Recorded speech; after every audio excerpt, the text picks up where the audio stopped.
Built ఉన్నాయి madam. Okay. So నేను చూస్తున్నప్పుడు ప్రతిదీ కూడా ఆ కోణంలో చూస్తాను. అది ఏది సినిమా కావచ్చు, ఏది కావచ్చు, ఎంత కష్టపడుతున్నారో వీళ్ళని ఉంటుంది.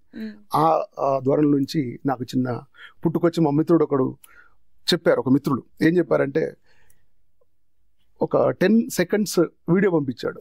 అరే మమ్మల్ని కూడా పెట్టొచ్చు కదా, ఎక్కడొక్కడ మేము కూడా చేస్తున్నా, ఎక్కడో ఉంది చేయడానికి అని అంటే, ఓకే చేద్దు కానీ రా అని చెప్పేసి ఆ మిత్రుడు బాబ్జీ గారిని కల్పించారు.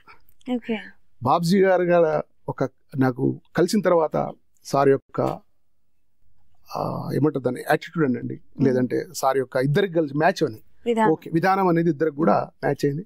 తర్వాత కథ చెప్పారు.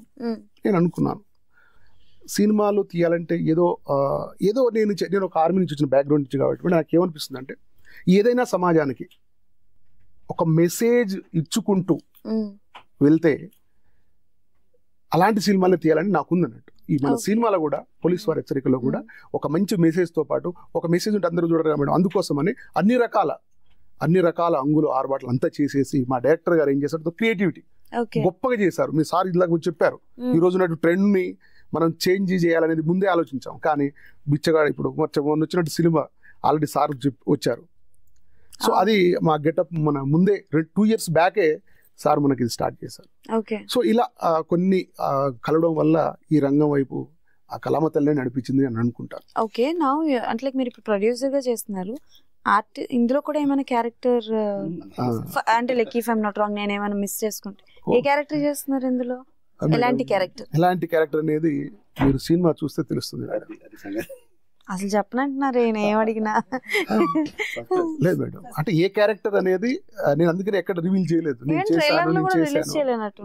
ఉన్నారా నేను ఎక్కడ కనపడదు. సో సినిమా చూసిన తర్వాత మీకే తెలుస్తుంది ఆ సినిమా నేను ఎక్కడ ఉన్నానో.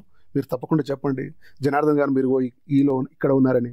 పెద్ద టాస్కే పెట్టారు సార్ మాకు వెళ్ళి చూడమని. డెఫినెట్లీ మేము వెళ్తాం మీకోసమైనా.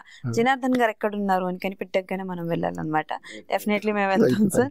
అండ్ ఎస్ మ్యామ్, అంటే లైక్ ఇప్పటి వరకు చూసుకుంటే దెర్ ఇస్ అ మిత్, అంటే లైక్ సీరియల్లో ఉన్న వాళ్ళు మూవీస్లో సక్సెస్ అవ్వలేరు, మూవీస్లో మంచి మంచి ఆఫర్స్ రావు, they are not fit for movies అని